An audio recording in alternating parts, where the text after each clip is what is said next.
before we get started, I just want to make a reminder to everybody that the information discussed today is not to be interpreted or construed as investment advice. Everyone's financial situation, goals, and objectives are different. Please consult investment advice. Welcome back to the Loonie Hour, episode 9. As always, we are with the legendary Keith Dicker with no heat in his home in his Patagucci jacket, Vice Cap Asset Management. Welcome back, Keith. And Rich, just Rich with Acorn Macro Research. Welcome back to the show, guys. Hey guys, it's a great. I think one thing we got to start with. First of all, we had a big snow day in Halifax, so it's always lots of fun. First one of the year. I think the second big thing we need to talk about, or at least mention it. And this is something that the Bank of Canada has not announced or discussed. The big banks will certainly not touch it. I don't think the mainstream media are touching it as well. But I think every Canadian across the country has looked at it this week. And you guys don't know what I'm going to say, do you? You're sort of guessing right now. I'm pinned to the wheels here. No, of course. What I'm talking about, of course, is the Bieber balls. Oh, yeah. I was going to guess that. Tim Biebs. The Tim Bieber balls. I just think it's... We're giving him someone it's like a lead... It's like a lead balloon going over your head. Someone was reselling the Tim Biebs' box on like eBay for like thousands of bucks or something. Oh, I said you could get a lot more if you NFT that Tim Biebs box. Yeah, probably. Maybe so. But it was my kids were just howling with laughter over the Bieber balls. Are they good? Well, some are nutty, some are salty, some are sweet. Yeah, what else is going on here? I got a different background. If anyone is asking, I'm in Vegas at Keith's gonna hate this, at a crypto conference. It's funny. Someone was asking, because people say, well, where are you? I'm in Vegas. Oh, you're gonna have an awesome time, go party, strip clubs. And I said, no, I'm actually just at I'm at a nerd convention here at a cryptocurrency conference. So that usually shuts the conversation down pretty quick. But how's life without a mask? They're masked up here inside the casinos, and it's kind of weird. But it's funny because there's actually there's a Texas rodeo show here in town, and so obviously they're all wearing cowboy hats and refuse to wear masks. Okay. So the mask mandate is very loose here. Let's put it that way. Okay. Very non-compliant. All right. The good old Americans. But yeah, I wanted to touch on this week, maybe just sort of frame it up, because we had, an announcement, Keith, which we'll talk on here, but we had an announcement from the Bank of Canada, just sort of an update, on interest rates. So they kept interest rates pinned at zero here, basically. Kind of pushing back. They said their first rate hike wouldn't come until they still said mid-second quarters of 2022. So they're really pushing back because like the markets are pricing in obviously rate hikes as soon as, January. I think there was 25% odds of them even moving here in December. So they kind of poo-pooed that. And at the same time, now they're using, which we're going to get into, is in the report, they are using, the Omicron variant or whatever variant you want to call it these days. And of course, the floods in BC, which we've talked about here in the Loonie Hour, which we also talked about and said that they would probably use this as air cover. So it's funny to see them coming out, 3-4 weeks later with that. So Keith, I don't know if you want to take it away first. Yeah, I mean, this is something we've been tracking now for a few episodes and weeks. So, just a reminder, like a few weeks ago, one of the big banks was calling for 8 hikes, and then we sort of said maybe that likely won't happen. But again, what's really interesting over the last few days is that a lot of major central banks, they haven't turned dovish, but they're giving cover or providing cover to become less hawkish. So even the Bank of Canada this week, they were less hawkish with the words that they used in their statement. Same thing with the Bank of England is happening. Norway, I think, is coming out tomorrow. I think it is. But again, it's happening all over the world, and a lot of them are using, the new variant as a reason for, they're going to need to use a lot of stimulus. going forward. We're seeing lots of new lockdowns taking place in Europe. And even by the way, in the UK, it's going crazy right now. Rich, I know you're going there in a few days, I think. Tomorrow. But, tomorrow. But Rich has his 8th booster shot. He's good. But if you follow even like what's happening with, Boris Johnson over there, like it's a real show. And again, like we always talk about central banks. They're going to talk to sound hawkish that they want to raise rates and they want to stop QE and all that stuff, and they have to, because they've created this global financial system now where everything, if you're pricing it at zero rates or negative rates or near zero, fair value in everything has been distorted dramatically. So whether it's any kind of a financial market or credit spread or a housing market, it's impossible to try to price anything. So instead, everything is just being valued now based on capital flows. So hot money is running into this market, away from that market, and so forth. So, maybe we can talk about these ARC funds as well. I know that's something that we looked at a few days ago. I sent you guys a shot. But anyway, that's what I see with the central banks now. Again, I'm not going to be the least bit surprised, this time next year or even 6 months from now, central banks are no longer as hawkish as what they said they're going to be. And for everyone, by the way, when we say hawkish, it means that they want to raise rates. So I suspect they'll be in a position where they won't be talking aggressively about raising rates. How about you, Rich? What have you seen in that story? I agree. I think sometimes this job is really, really hard. You have to predict the future, and you need to sort of turn that prediction into some cash or returns for your investors. Or alternatively, you try to avoid those risks. And sometimes it's really easy. And I think this is one of those things that I think was really easy. I think it was telegraphed in a way. We knew anybody who understands even a little bit of virology or anything about viruses, or I've read a book about the 1919 Spanish flu, or if you watched enough YouTube videos of people who are really plugged in and understand this kind of thing, you understand there's always variants. In fact, I think there's like 3,000 different types of genomes. So apart from the variants, for example, you've got 3,000 different types of kind of like offshoots off the branch. You've got little twigs of different types of corona. And this happens for all kinds of stuff. And in our note this past month, we wrote, that the market sold off because of the Omicron variant. But the snapback sort of speaks to the fact that markets digested this in the sense that it's here for good, folks. I think we should all sort of get used to it. Coronavirus is not going anywhere. It's now, the title of our note was From Pandemic to Endemic. And I think the sooner everyone sort of kind of comes to terms with it, I think the better. As far as what you said, Keith, I think it's just this kind of, I'm laughing because it's just so obvious and in my view, so kind of pathetic that they're just using this as cover really to just avoid doing what the hard thing. And the hard thing is exactly what you laid out, which is you cannot perpetuate this kind of money printing forever. And yet no one wants to be the bad guy.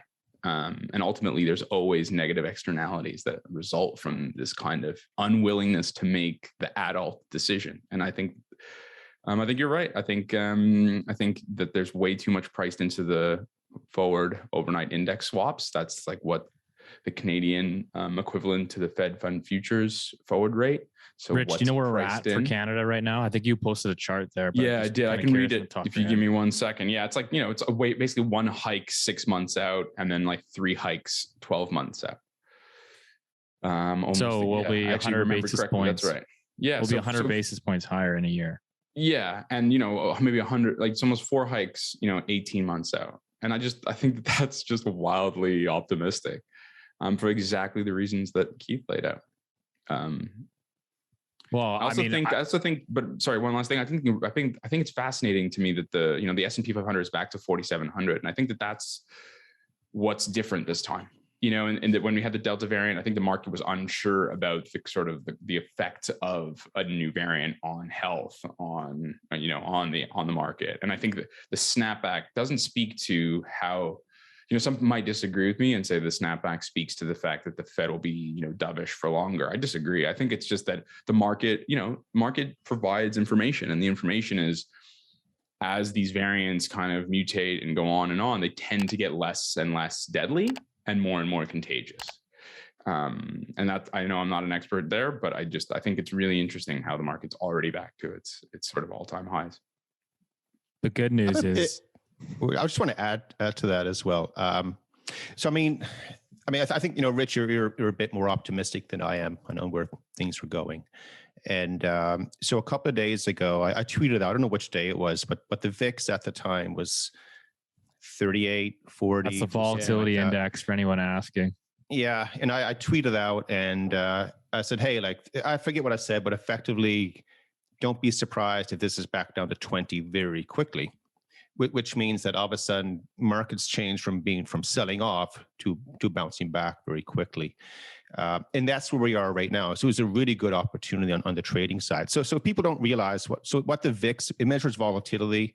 Specifically, it measures volatility as measured in the option contracts on the S&P 500 index. Typically, that number will range from 10 as high as 60, but it's usually going to plug along between 12 and 15 or 10 to 20 for a long time. And then maybe once, twice, 3 times every couple of years, it's going to spike up. It'll go to 40, and that's an extremely high point. And then it could even go up higher. But once it hit 40 a few days ago, from our experience, because we've been doing this for a while now, we were going to get a bounce back, and I think that's what's happening right now. And, we're not going to be a surprise if we start rolling over again. And like another metric that you look at, for example, because we see headline market indices all the time. It's always good to tear them open and see what's inside. And a good way to look at what is the health of the underlying economy in the market is the performance of U.S. really mid-cap, small-cap bank stocks. And that group has been rolling over the last few weeks as well. So we're not getting a follow-through with that. We also use a couple of models that they show us the strength of the bid versus the offer for the broad market. And again, that's coming back down. We have another good model we use that measures the strength of the trend and momentum that's happening in broad market as well. So again, nothing is falling off the back of the truck as of right now today, but it's nowhere near as strong as it was weeks and a few months ago. And I think now what we suggest for everyone is ignore what happened in markets from basically 2000 to most of 2020 to 2021. And we're in this new paradigm right now. And that's where we're headed. Because with the whole, the new variants of COVID that's happening, we all know what to expect in terms of, hey, this is going to continue to happen. Well, it's even more important to know how our government's going to react to it. And I know in this part of the country where we are, it's the moment our positive counts go up, and we'll start heading for soft lockdowns again. And then after that, have a hard lockdown. I don't know if it will get there, but they've been very clear where they're headed. In Europe right now, that's where they're headed. So Germany, I think I saw, Steve, wasn't in Denmark? We saw that they're closing nightclubs this week. Yeah, I think so. I think the important message here is, again, it's not necessarily that you agree or disagree with the lockdowns and all that. I think they're kind of ridiculous at this point, but it's just how governments react. And then you just have to sort of interpret, you just have to say, okay, this is how they're going to react, whether I like it or not. And then you just sort of, place your bets accordingly. You kind of have to work with it within that framework. So that's different though. That's what I think is different this time, right? Because over the summer or the Delta stuff, there was some real genuine concern. And I think the market reacted to that concern. Now it's a jurisdictional arbitrage that we're playing here. It's a realpolitik, right? It's, in the US, we're going into NFL playoffs. It's college football playoffs. We have a midterm election next year for Biden. He's down in the polls. They're never going to lock down. In countries in Canada where you effectively have, due to the parliamentary system and the way that the minority government is set up, it's an authority. They can do whatever they want. We're still in a state of emergency. there's no pushback, there's no opposition pushback, and Justin Trudeau won the election. There's not going to be a new one, so effectively, there's no kind of there's no room or availability for pushback, regardless of what's going on with the actual numbers. And I think that so going forward, I think the market will treat this as a jurisdictional thing, a government response, rather than are more people dying. Because just to give you an idea, the cases in the UK, I'm looking at it right now, are back to 50,000, but the daily deaths are 167.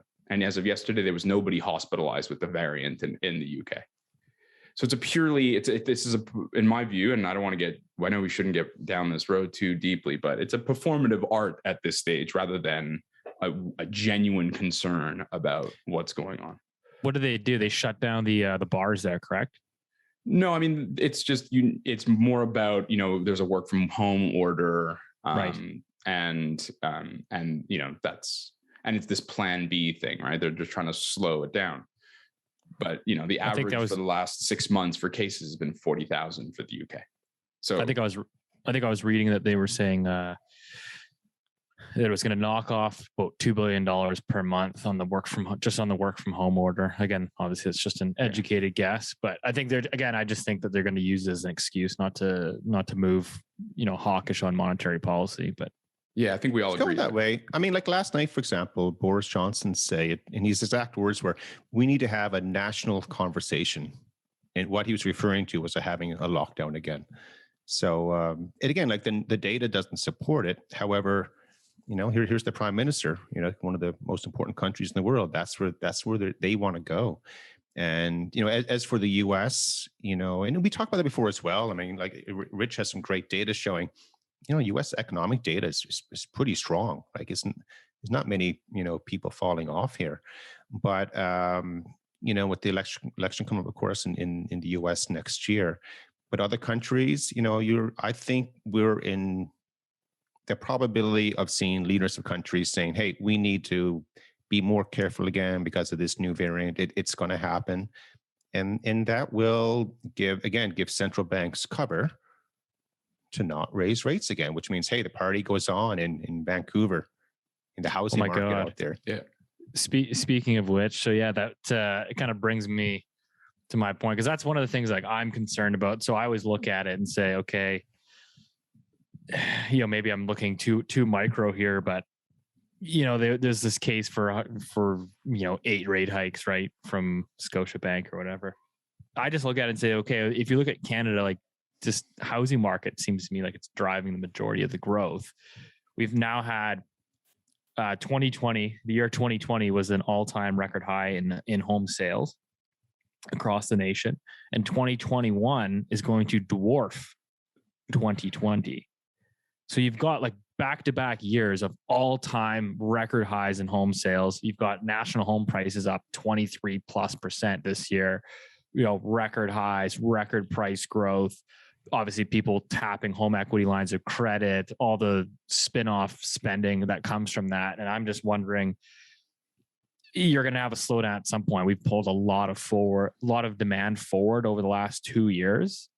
I mean, I just think I think 2022, I think it might be still a strong market for housing just because of low rates, but I think we're going to have a pullback for sure.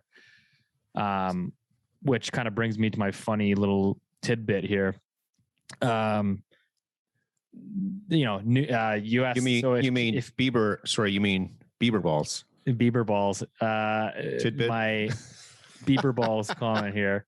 If national home prices in Canada drop 30% nationally, that will bring us back to price levels that we last saw in March 2019, which everybody knows were still very, very high. I mean, people were calling it a bubble in March 2019. So, and for reference point, during the financial crisis, U.S. national home prices dropped 28%. So, to suggest that if Canada was to have, basically a crisis on almost an equivalent scale as the U.S., we'd still be at 2019 price levels. So, and that's not my base case, but I'm just kind of concerned about pullback in the housing market. Steve, I can't speak to the housing market the way you do, and I actually really enjoy learning as much as I do from you. but I can speak to the inflation expectations and how that's changed materially. And so when you say, there's going to be a slowdown, you brought forward lots of demand, I think that maybe in the past that might have been true. I would have been able to sort of, agree with you. But I think what is different now is that you do have that inflation expectation is I would argue is basically severe. And then you say, well, Rich, why does that matter rather than the number of inflation, the actual change in prices or the change in house prices or whatever? And I think it's because it's a psychological change in consumer behavior that we're entering. That's something, frankly, that we haven't, my generation, your generation, Steve, hasn't dealt with. I mean, speaking to my mother, she's been around. She's a bit older than Keith, but in the 80s, you expected prices to go up 20%. That was in everyone's frame of mind, everyone's frame of reference, how you perceived investments, how you perceived your savings. All of that was couched in this world, and for a long, long time, none of us had to deal with that. And for the first time, and I would argue a generation, or maybe half a generation, you have a situation where everyone is has the understanding that prices are going to go up, and they're going to go up a lot. And that changes that psychology with respect to, do you wait? Do you save? Do you bring forward that demand? Do you continue to bring forward that demand? I don't know, Steve. I don't know, Keith, if you have a view on that. Or yeah, I completely Keith's an 80s man. Yeah. Yeah. Huey Lewis, the News. They were I love that cool band. I know they had nice hair and stuff. But I agree, Rich. So I'm seeing it locally here, like in the housing market, people that are not in the housing market, they're trying really hard to get into it. So they're going to buy. It's happening. So it's bringing forward that purchase that may have taken place in the future. So it's the exact opposite of a deflationary problem. So central banks hate deflation. And some people say, well, it's because, the debt becomes more expensive to pay back and all that stuff. But the real challenge with deflation is that people postpone that purchase. Why do I need to buy a house this year if it's going to be 5% lower next year? Why buy a new car if it's going to be cheaper, a new refrigerator and stuff like that? So we have that exact opposite problem. So, the central banks, they are tasked with trying to control inflation expectations. And, we've talked about it a lot now that whether we are right or wrong, and I think we're right, I don't think monetary policy is really going to alter inflation expectations that much, except on the housing side. So, and I think that will self-correct as we keep moving along. It's not just the consumers as well. It's also businesses. So I'll share these charts. There's a consumer inflation expectation that's at a 20-year high, but it's also the business expectation. So businesses are now sort of expecting prices to rise. And then the thing that we discussed, I think last time with Cargill and unions, whether it's the ECB, is also now people are now expecting wages they not only are they demanding wages, but they expect wages to rise in line with that. And the problem that central banks have, and I agree with Keith completely, they have no real power to affect this, is you start to get things a price wage spiral or wage price spiral, and they start to feed on one another. So the prices start to rise. People get because of labor shortages, whether they're acute or demographic long-term labor shortages. Just to jump in there. Sure. So someone posted this. It says the Bank of Canada continues to expect CPI inflation to remain elevated in the first half of 2022, but it will ease back towards 2% in the second half of the year. Meanwhile, as you mentioned, so business owners are currently expecting to raise prices by almost 4.5% in the next year, and over half of those business owners expect to raise prices by more than 5%. That's per sources CFIB. Yeah, that data comes from the Canadian Federation of Independent Businesses. I can't remember what the I stands for. It's CFIB, and they do a survey of thousands and thousands of businesses all over the country, different provinces, and they survey different sectors, obviously, and they ask questions about what they're going to do with wage plans, prices, margins, activity, and et cetera, et cetera. And that's what I'll share with the listeners. Yeah, maybe I should raise ice cap prices. your management fees are going up. Yeah, but in that space, though, so investment management fees have come down dramatically over time. Because in Canada, I bet you we still do have the most expensive investment management fees in the world. Really? The Americans and the Brits are quite low, especially the Americans, and the Aussies have come down. But the way the Canadian system is structured, there's so many hidden fees, snuck in there. So I think that the opportunity to raise prices in my industry, I think the big banks will absolutely do it. I mean, if they can raise their management fee by a few basis points, they will do it. I mean, these guys are they'll charge the grandmother for a tea bag, right, in the morning if they need to. Still $10 to trade a stock in Canada.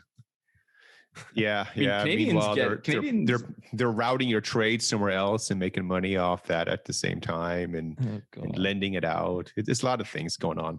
I mean, but there are pockets so that can't raise prices. I mean, that is a comment.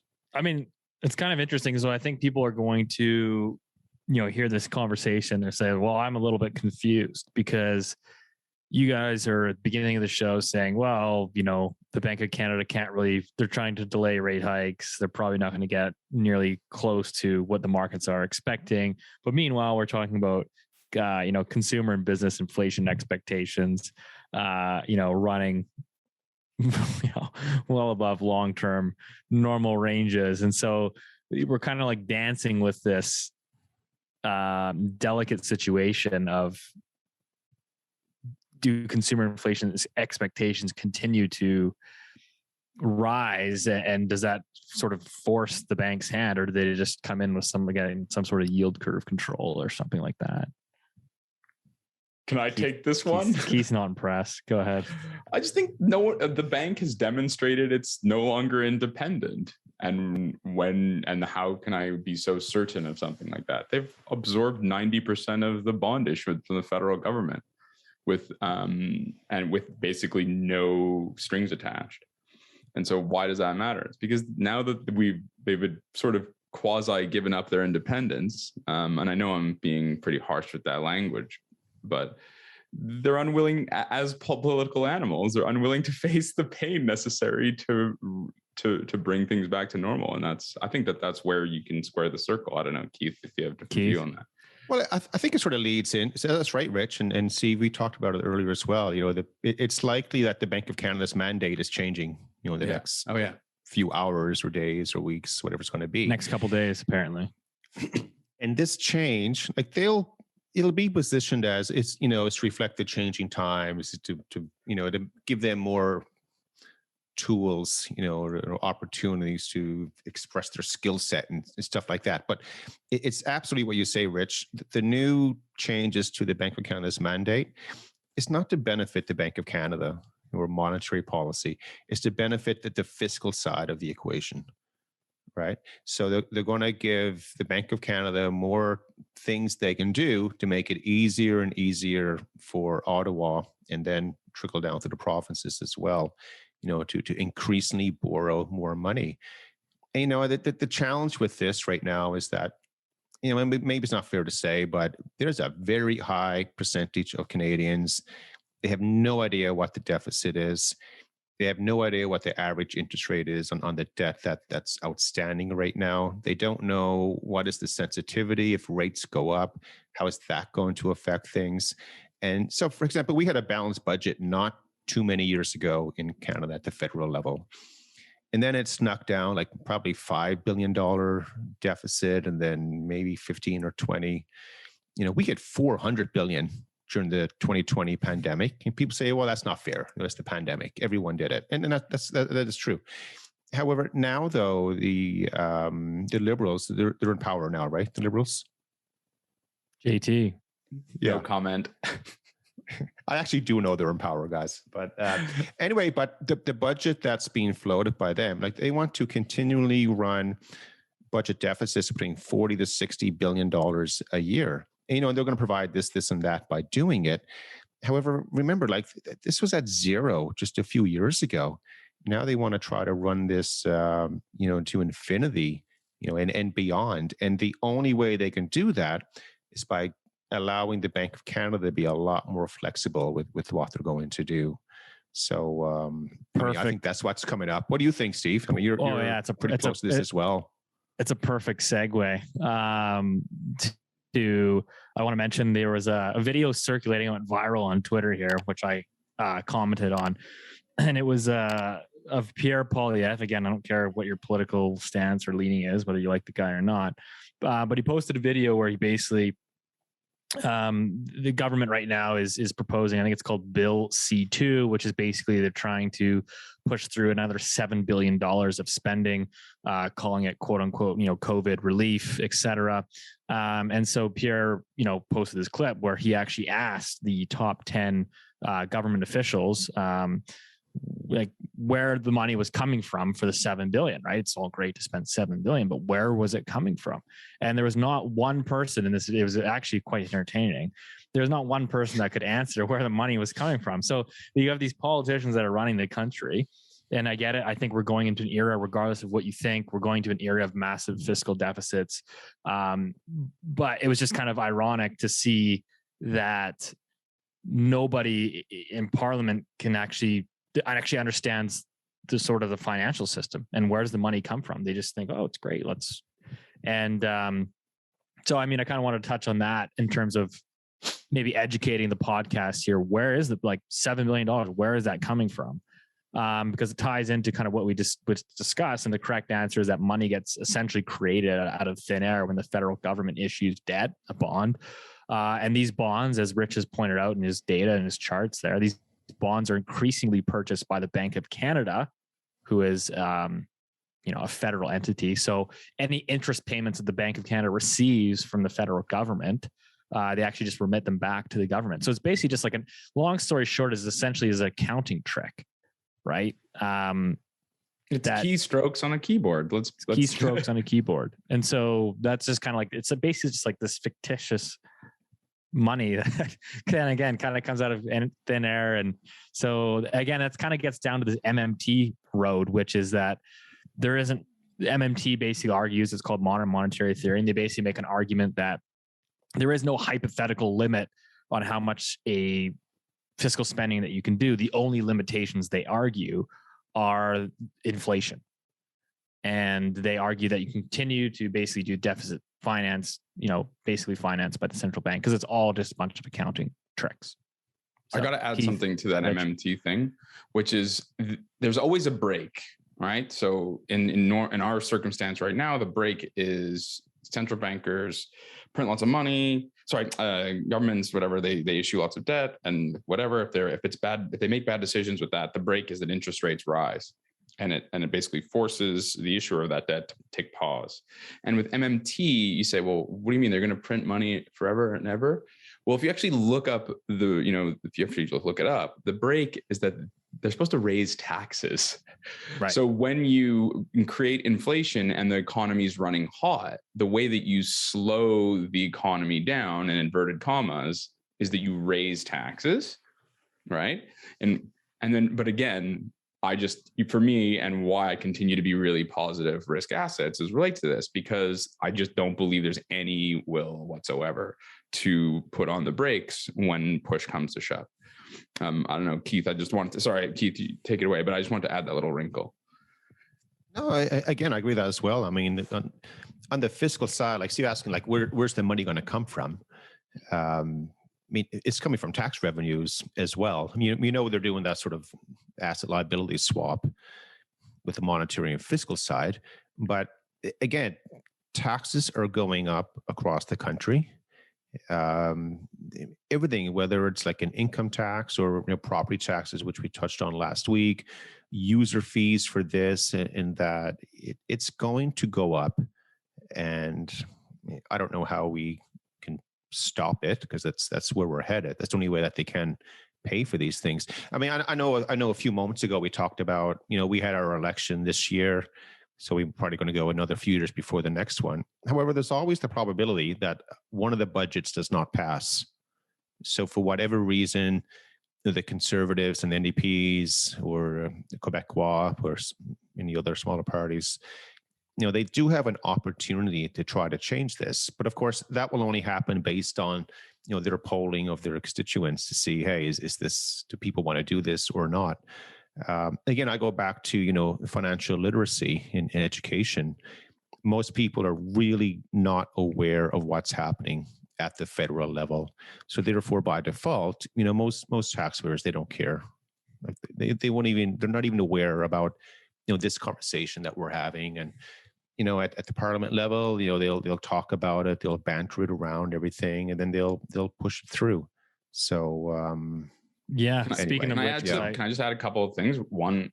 I think we're markets guys, and there's a reason I can't speak for you two, but there's a reason I care so much about things like inflation, things like deficits, because ultimately, if you have money and you have real assets, it doesn't affect you. You're probably somehow, some way, probably better off. And if the government really tries to chase you down and raise your taxes, push comes to shove, you could probably move it to a different jurisdiction or whatever. But ultimately, things like inflation really really hurt the working class. You're never going to have sufficient wage growth to make up for the rise in the cost of living and the cost of those staples that you need to buy.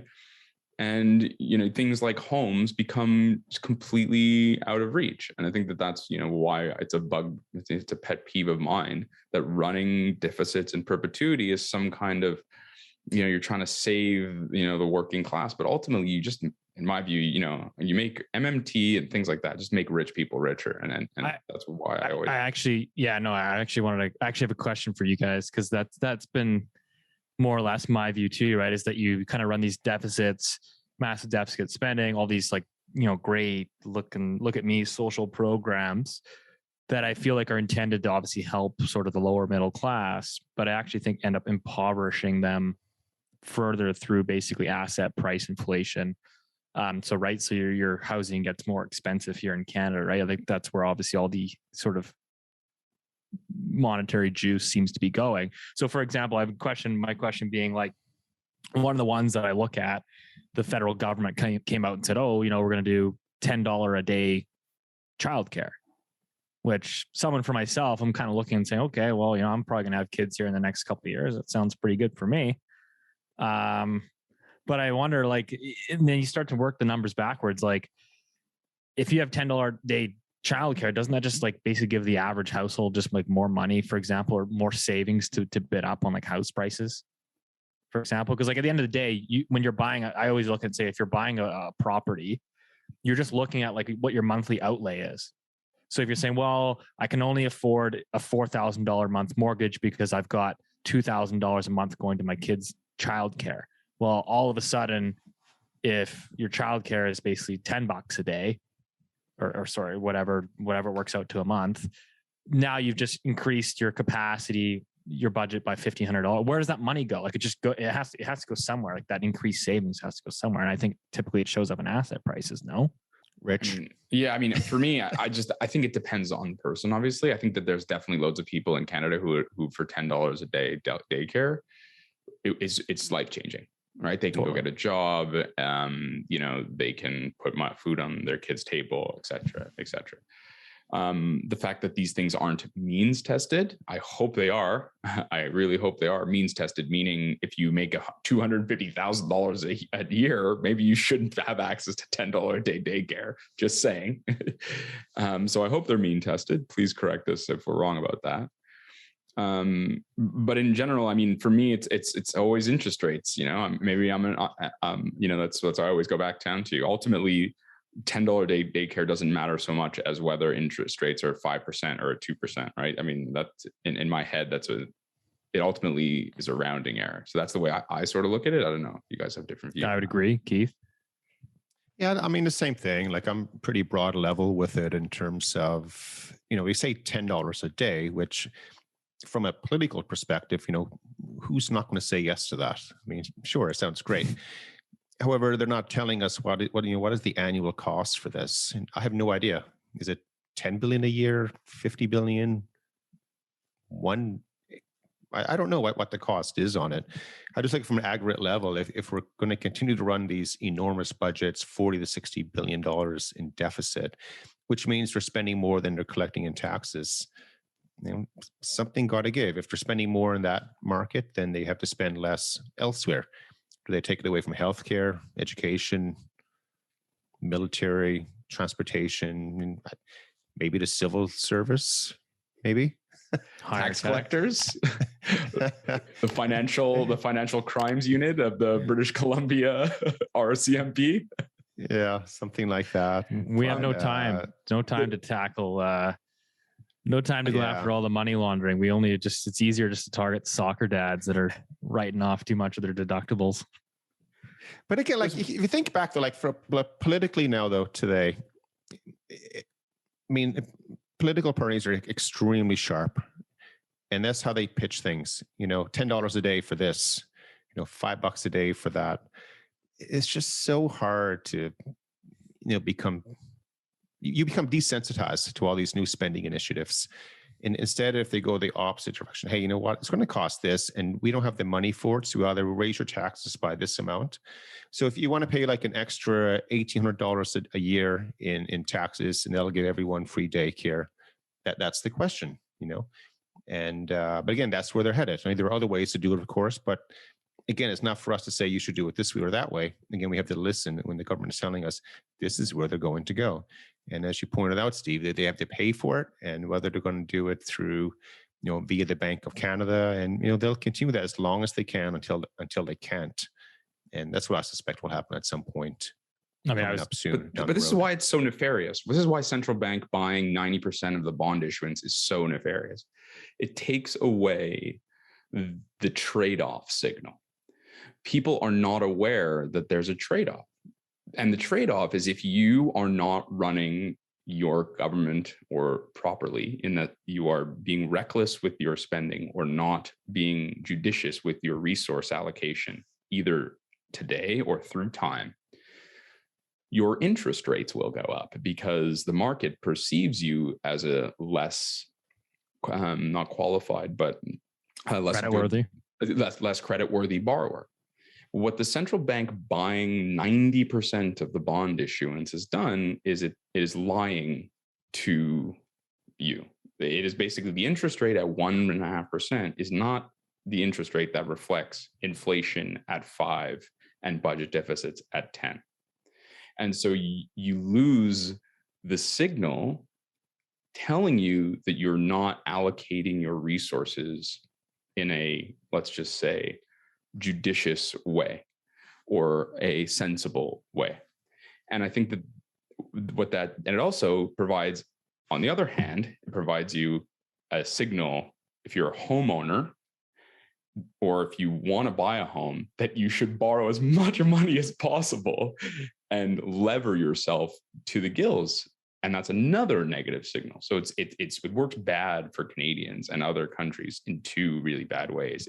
The government doesn't know it's doing a bad job, and it tells people that borrowing money beyond their means is a good thing, not a bad thing. That's my 2 cents on that. I mean, I think we're going to get more round of taxes. I just was chatting with my accountant, and it's funny because, they got rid of the income splitting for business owners a couple of years ago. Rumor has it they're looking at a couple other options, which, I won't discuss in this show. But I think the principal residence exemption, I think that will stay in place in Canada. But I actually think that it's widely speculated, because, okay, look at how the media is framing it up, right? And the Bank of Canada is coming out now and saying, oh, these housing speculators are pushing up house prices. It's not the fact that interest rates are stuck at 0, but it's these housing speculators that are blowing the market up. So now I think they've got the air cover. If I'm Trudeau, I can say, okay, if you flip your home, if you sell your home within 5 years, you get no exemption for your primary residence. I could see something like that coming in because it's politically palpable. Say, well, listen, we're going to target the speculators. If you buy and sell a home in, say, 3 or 4 years or 5, you lose your principal residence exemption. Pretty easy to sell to the public. We'll see. Yeah, I disagree completely. I don't think there should be any additional taxes for selling. I'm not saying that I'm primary home. making a proponent of that. Let's make that very, very clear. I'm just saying I think that that's where they're going to go. Because if you're like, okay, we need to raise tax revenues, it's like it's so easy just to frame it as like, let's get those dirty speculators, which I don't actually think they're really speculators. It's just people's lives change and they have to move homes. But I think that's an easy way for them to capture more tax. Yeah. I don't think that will pass at all. Because remember, everyone in Ottawa, they want to get reelected. You get elected and you want to get reelected. If you go back to your riding and you say, hey, we're going to start taxing you on your primary residence if you sell it within 3 or 5 years. And I hear that, all of a sudden I'm going to say, I'm not voting for this guy. No way. I just think that's a really hard one to Do I smell a bet here? I'm going to bet you a box of Tim Biebs that within 2 years, I'll play it, say 2 years from now, I think they'll bring in something like that. Let's see that a friendly box of Tim Biebs. Friendly bet. I think you need to buy them this year because I don't think they'll be out again with that marketing campaign. I'll put them in my freezer for you. A half-eaten box of Tim Biebs. That's why Pierre Poilievre, he's got some good things, he's got some bad things. Who knows? A bit too much showman for me, but he's got one thing absolutely right. Inflation is a stealth tax, right? I don't know which American politician from the 1800s said that, but maybe Keith, you were there. Do you remember who said it? But one of these guys said the inflation is a stealth tax, and that's where I think a lot of it's going to continue to come. That's basically but it's an economic tax, and one thing that Pierre does extremely well, and maybe other guys up there are doing it, but they're just not as strong with the multimedia world for me to see it. He's asking the right questions. He's trying to guide the conversation to where it should be. And when he asks these questions, it just falls on deaf ears. So do you think that they don't care, or they genuinely don't know, or they just stupid? I think they generally don't know. Like, I think when he goes out and asks, hey, where's the money coming from? And nobody can answer. I think nobody actually knows. Yeah. That's terrifying. Well, I've been. That's why we have the show. Yeah, that's why we have it. I've been inside some pretty big companies, like in the private sector, and that question gets lost in that part of the world as well. So in the public sector, yeah, absolutely. Because the challenge with the public sector is that they're not running a P&L, so they're not running a profit and loss at the end of the day. Like they're literally it doesn't matter. It's all about, hey, we're gonna spend this money. Where should we spend it? Let's find out the best way to spend it, or who's going to get the most from spending it. Whereas the private sector, we work differently. Okay, this is our revenues for the year. These are our costs. This is what our money is going to be left over at the end of the year. What should we do with that? Should we pay it out in dividends? Should we reinvest it in capital equipment, or should we expand the workforce? And if we do that, do you hire more sales guys, or is it IT? Again, we're trying to maximize profit, and we don't see that at the public sector. And that's why he'll ask these questions. Everything just it's a deer in headlights, and they don't know the answer. They're not trying to hide it; they just don't know the answer. So I empathize with them, but man, that's a tough fight that he's taking on. I mean, there is one negative, right? You do if you can't provide sufficient housing for people and you have inflation at 6 and 7%, don't you eventually get revolution? I mean, I'm exaggerating a little bit to make the point, but there's always a political cost eventually. I think maybe the calculus they're making is that it's not gonna they're gonna be retired with their full pension by the time it comes home to roost. Yeah, but this is like Keith was just saying, but like the public sector is that if they were running a private business, they'd be bankrupt many years ago. And out of business. You're just talking about housing, and everyone's now saying, oh, the Canadian government, we need to put them in charge of building the housing and get them to solve the housing problem. It's like, dude, they created the housing problem. They're not gonna how you want them to go out and build all the housing? Like the most inefficient incompetent group of people. It's all these like regulations and municipal hurdles and red tape that you have to get through just to get any sort of private sector housing built. I mean, that's the huge. I mean, gosh, I'm going through a renovation right now in Vancouver. It's like 3 months to get someone to like give a stamp of approval to change a plumbing pipe. Is supply really that tight though, Steve? I think it's a problem. I really do. I don't think it's as big of a problem. I think if mortgage rates went from 2% today to 4.5%, I don't think you'd be talking about a supply problem. But if you're in an era moving forward where, as we've talked about, where we're hooped, we're in this debt trap where they can't raise interest rates. I guess you got the only way to sort of adequately, because you just have more and more people that are trying to become real estate investors and property investors because they're reaching for yield. So then I have a follow-up question. How can, we've shown this chart before with the, gross fixed capital formation, e.g. CapEx, on residential is as a percent of GDP, it's the highest basically it's ever been. It's 10 or whatever percent. How can you square so much money being spent in theory building homes and supply being as low or as tight as it is? Like, that's one part I don't understand at all. I mean, I think if you just look at vacancy rates, if I look at, obviously we're funding a lot of immigration, population growth there. The problem is that it keeps going into Vancouver and Toronto. And like in Vancouver, there's no capacity to build. Like it's so bad. So I see it very much from a very micro level. But like I said, I think, yes, the supply problem would not really be much of a discussion, in my opinion, if mortgage rates doubled. Because I think what you'd see a lot of investors hitting the sell button and flooding the market with more inventory.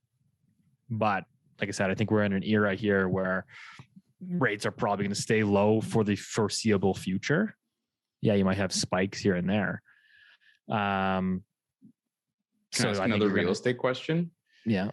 My other real estate question is, are the vacancy rates the same, like as low in places like Saskatoon, Regina, Fredericton, Trois-Rivières? And the reason I ask that is because, I know Canada has a history of saying, welcome to Canada. Come all ye Ukrainians running away from famine. You have to go and live in Manitoba. And if you go to Manitoba, everybody's blonde hair and blue eyes, you know what I mean? And so isn't a way of sort of Canada absorbing more immigrants, that's not necessarily a bad thing. But if you were like the housing czar of Canada, would it make sense to say, okay, you can come to Canada, but you have to go to,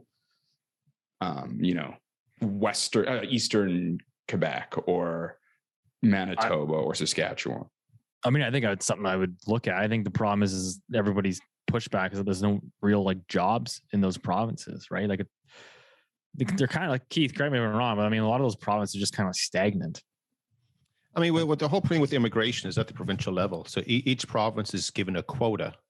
So it's not Canada's going to allow in X number of immigrants during the year and they can go wherever they want. If you're given Nova Scotia as your province, you're in Nova Scotia. I think you have to stay for a year basically, but there's a lot of leakage. So if you arrive, Rich, like in one of these provinces or cities where you cannot get gainful employment, then you're going to leak over to the larger cities, whether it's Toronto or Vancouver or somewhere like that to better your life. But the entry point, it is done on a provincial basis, and each province is provided a quota. That's the way it goes down. I mean, all I can say is that I think that Saskatchewan, Regina, Alberta, Manitoba, they're not dealing with housing crises. They're just not. I mean, Alberta's home price has been flat for a decade and incomes are up. So it's actually more affordable to buy housing in Alberta today. It's just the problem is I think it's all the growth in Canada seems to be funneling into BC and Ontario. predominantly. I mean, we have a housing crisis here in Halifax. Where we are. I'm telling you, it's like the gold rush. People are going, they're just tripping over each other to get a house, to get a home. What's the reason for that? Is that just people coming in from like Toronto and Ontario saying, "Hey, it's pandemic. I can work remote now. I'm going to go somewhere where it's a little bit cheaper. So let's go to Halifax." I think that contributes to it. But I mean, basically, it's the same story. You have low financing costs, which makes it inexpensive. The supply is not very big. I mean, you have a house goes on the market here. Everyone knows it's coming on the market on Friday. And like within 48 hours, they might have, 6 to 15 offers on this house. So that's. I mean, we are seeing that everywhere, though. We're not close to clearing that market yet, right? That's Moncton, New Brunswick. I don't know about New Brunswick that much. They've had a huge boom, and a lot of it's just been people from Toronto saying, "Hey, I can pick up a house for $350,000," and so those prices are up. I think they're up 40% over last year. Yeah. I mean, even Alberta, even Calgary, for example, this has moved, 12% over the last year, which for Calgary, 12% is massive.